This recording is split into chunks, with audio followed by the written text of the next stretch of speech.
Camarades peuple d'Afrique, peuple de Côte d'Ivoire, est-ce qu'on va s'en sortir avec cette CEI?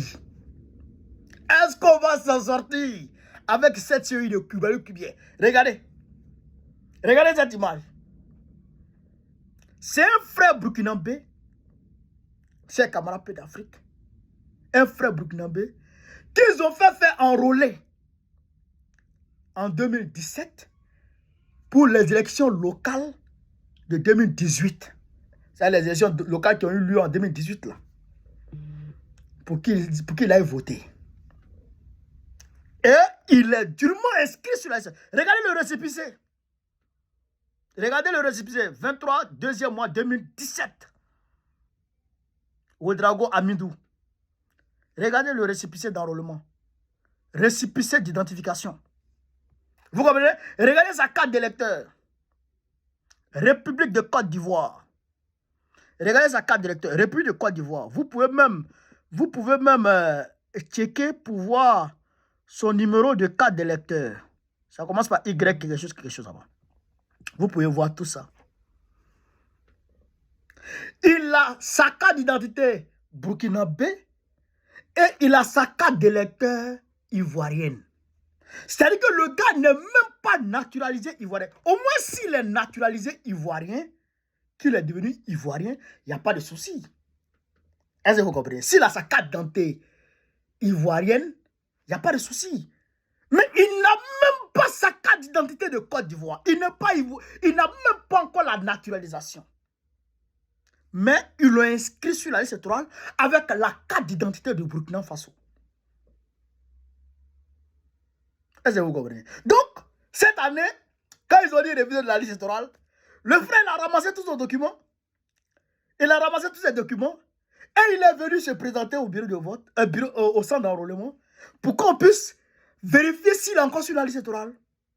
On lui donne les pièces. Il donne sa carte d'identité et il donne sa carte d'électeur. En réalité, il est dans un village. Vous comprenez?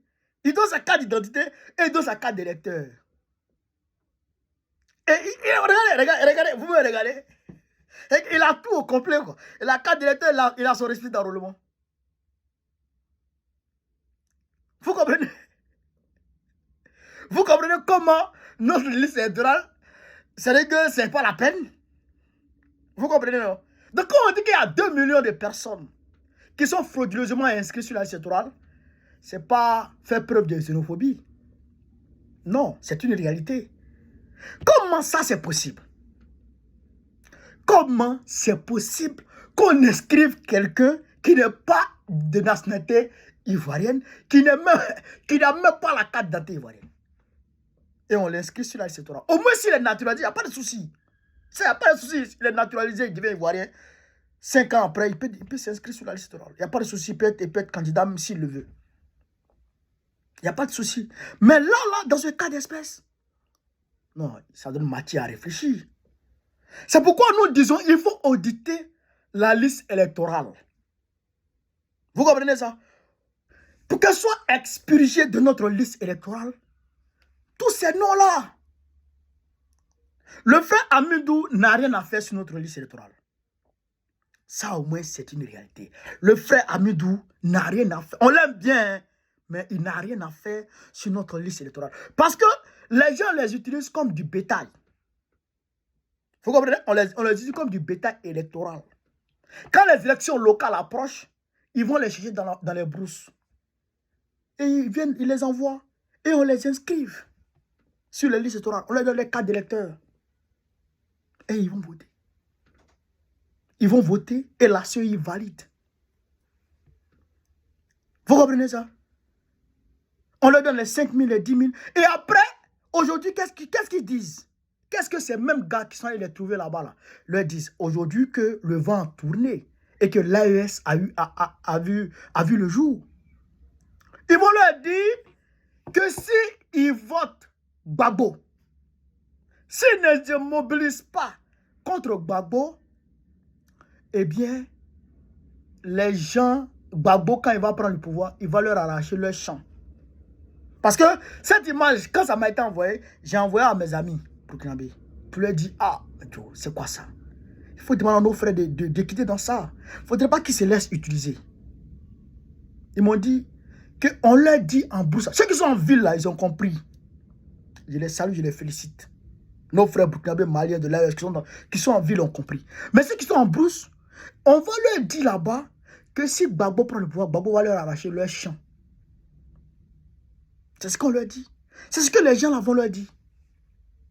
Donc, j'ai demandé à mes amis burkinabés, avec qui d'ailleurs on va organiser une manifestation le 10 là, le 10 novembre. Je leur ai dit, allez leur dire, faites une contre-communication.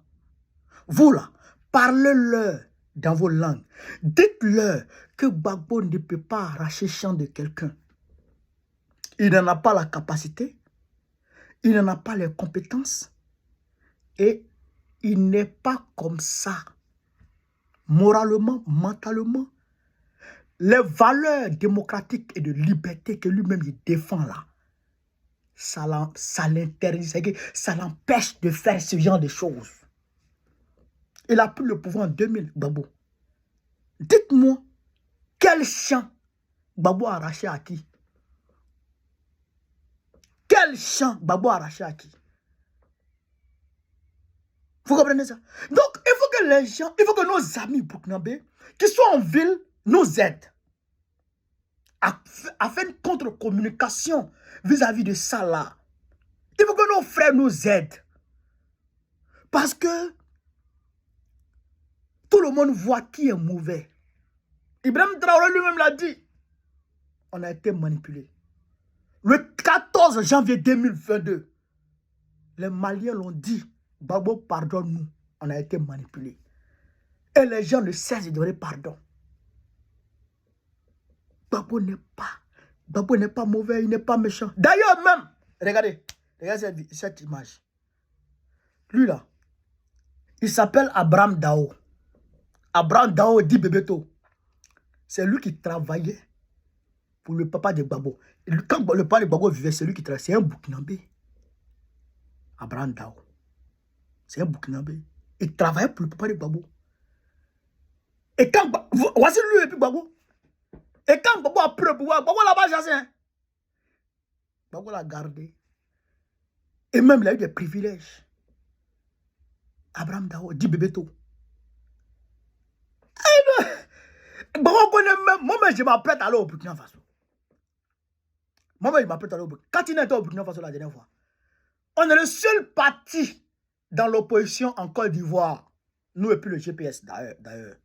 Bon, le GPS, nous et puis le GPS. Parce qu'ils disent que le GPS n'est pas un parti politique, mais le GPS c'est un mouvement politique. Voilà, le GPS et nous, Soro Gueye Gbagbo, qui défendons l'AES. Et Gbagbo le dit clairement et nettement devant tout le monde. L'AES a raison de créer. Les trois pays ont raison de créer leur alliance et de quitter la situation. Quand on va prendre le pouvoir en 2027, on va s'associer pour créer une monnaie unique. Gbagbo l'a dit. Sans faux fuyant. Mais un homme qui veut travailler à l'AES, comment il va s'en prendre au Burkinabé? C'est contradictoire. Tu veux travailler avec le pays des Burkinabés et tu t'en prends avec les Burkinabés. Ouais, ça ne tient pas. Gbagbo ne peut pas s'en prendre à qui que ce soit. Il n'est pas comme ça. Donc, il faut sortir ça de vos têtes non seulement, mais il faut aller vers nos frères là. Pour leur dire de quitter dans ça, de ne pas se laisser manipuler, de ne pas se laisser... Quand tu n'as pas la carte d'identité de Côte d'Ivoire, laisse les élections. Il faut te départir de ça. Éloigne-toi, ça ne te regarde pas. Si tu as la carte d'identité de Côte d'Ivoire, va t'inscrire et vote Gbagbo. Va t'inscrire et vote Gbagbo. Pour le bien-être, pour toi-même ton bien, pour le bien de tes enfants, pour le bien de ton pays, pour le bien de la Côte d'Ivoire et pour le bien de l'Afrique. Parce que c'est de ça qu'il s'agit.